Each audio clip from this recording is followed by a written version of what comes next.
Very good morning, all of you. Welcome to refrigeration and air conditioning class. In last class, I was discussed about refrigeration applications and Carnot refrigerator. Um, how can we derive COP of Carnot refrigerator, and what are the practical limitations of Carnot refrigerator were discussed in last class. Now, in today class, I'll discuss two topics. One is first law and second law applied to refrigeration systems or machines, and second one is unit of refrigeration. These two concepts will be discussed in today class. First of all, I start with concept one. First law and second law apply to refrigerating machines. What happens when first law is applied to a refrigerator? How COP would be? When second law is applied to refrigerator, how CO2 would be? And what is the comparison between these two COPs will be discussed in this topic. See, all of you, first law is nothing but first law of thermodynamics, second law of thermodynamics, these two things. Hmm? Everybody in thermodynamics, we learned that first law of thermodynamics says that work and heat are mutually conversible means the net amount of work developed inside the system is equal to net amount of heat transferred to the system. So cyclic integral of work is equal to cyclic integral of heat. This one we learned in first law of thermodynamics. Same thing I wrote here. Mm, So this is Carnot refrigerator theoretical cycle I have prepared on slide diagram. See all of you. Carnot refrigerator diagram, theoretical cycle diagram. Refrigerator amount of heat supplied from cooled space to the refrigerator is assumed as QL from cooled space having temperature TL. Amount of heat rejected from refrigerator to surroundings with a quantity QH, and surroundings temperature is TH, maximum temperature. The amount of network input required supplied to the refrigerator is assumed as W net. TH is indicating theoretical in subscript. So theoretical network input supplied to the refrigerator and required input supplied to the refrigerator. This is schematic diagram of theoretical cycle, theoretical refrigeration cycle. In last class in Carnot refrigerator, clearly I mentioned that the COP of refrigerator. What is COP? It is a ratio of um, output and input of refrigerator. Output means amount of heat removed from cooled space called as cooling effect or refrigerating effect. Input means amount of work required to drive the refrigerator, to run the refrigerator called network input. I mentioned as W net TH is our input. QL amount of heat removed from space, QL is output. That ratio is giving COP of theoretical cycle. And in the slide you can see that QL by W net theoretical. W net theoretical can also be written as WC minus WT. WC means compression work, WT expander or turbine work. Okay, network input. And from the first law of thermodynamics, just now I told you cyclic integral of heat is equal to cyclic integral of work. That means network input is equal to net heat transfer in the cycle. QH minus QL is equal to W net theoretical from the first law of thermodynamics. If I substitute this quantity in COP equation, then COP theoretical equals to QL by QH minus QL. So instead of W net theoretical, what I wrote here, QH minus QL because of first law of thermodynamics. Net work is equal to net heat. So Q is always directly proportional to temperature. So because of TDS, in last class I told you Q is directly proportional is equal to TDS. So from that concept, we learned that QL instead of QL I wrote TL, instead of QH I wrote TH. So finally, from theoretical equation, we can derive that COP of theoretical is equal to T minimum by T max minus T minimum. In last class for Carnot refrigerator, I clearly explained this one. Same equation again I wrote here for theoretical cycles. So this is COP of theoretical refrigerator or Carnot refrigerator. But second concept is Second law, if you apply it to the refrigerating system, what happens? How COP would be? We'll see now. Second law of thermodynamics mainly based on two laws. Already I told you in first class. They are Kelvin-Planck statement and Clausius statement. I am talking about Clausius because which is based on refrigeration systems. So second law of thermodynamics says that reversible process does not um, take take place in nature, which is always based on some amount of irreversibility called as entropy. So second law always indicates that a property called entropy. No process in nature is reversible.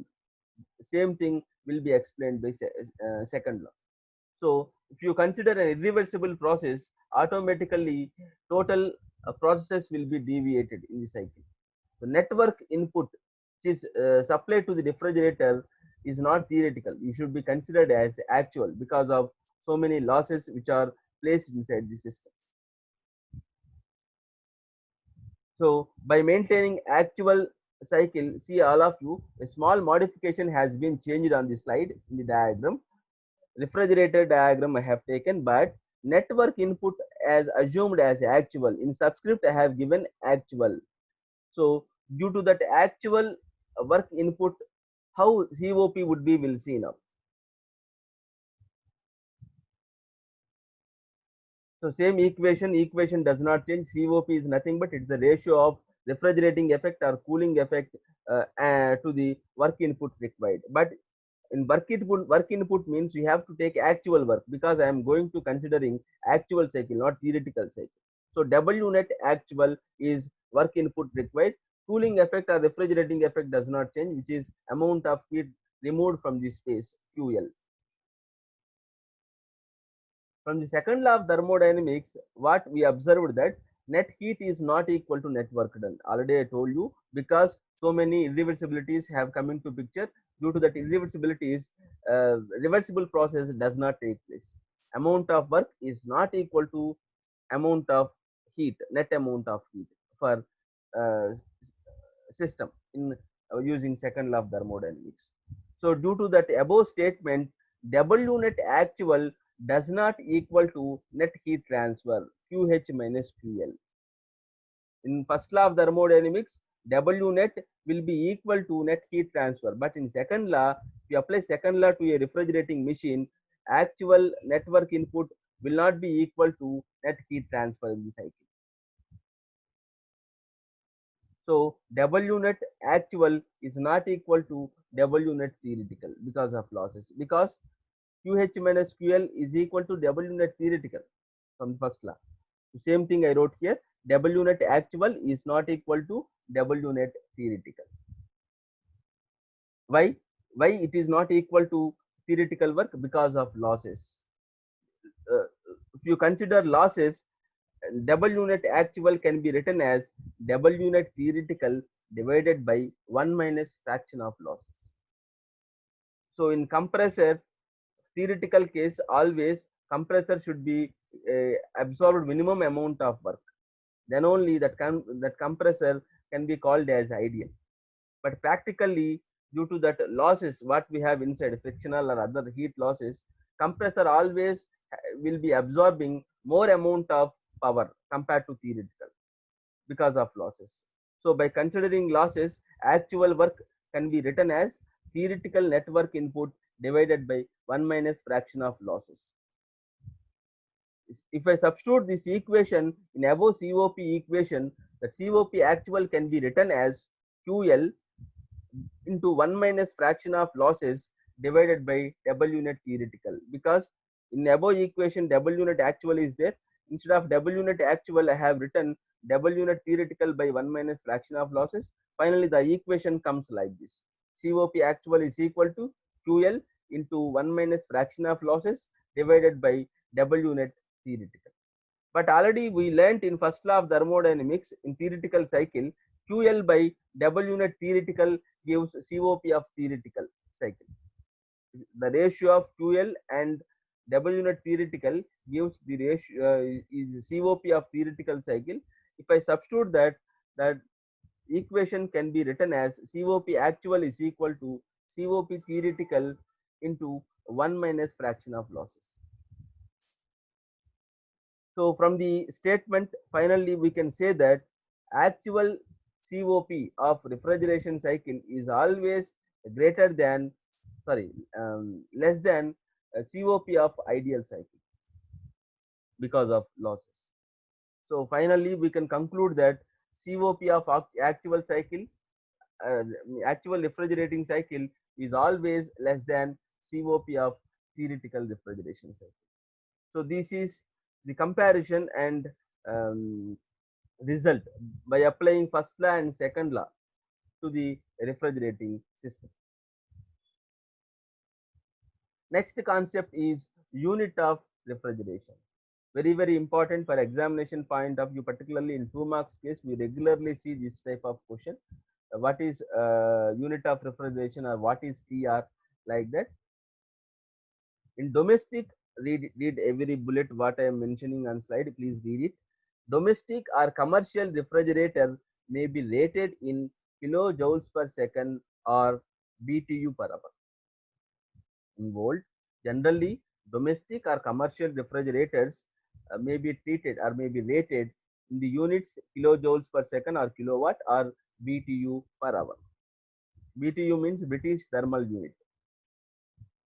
So BTU tells that, what BTU per hour tells that how much cooling capacity that refrigerator or air conditioner can produce is called as BTU per hour. Generally, it is energy over time, and it is equal to power.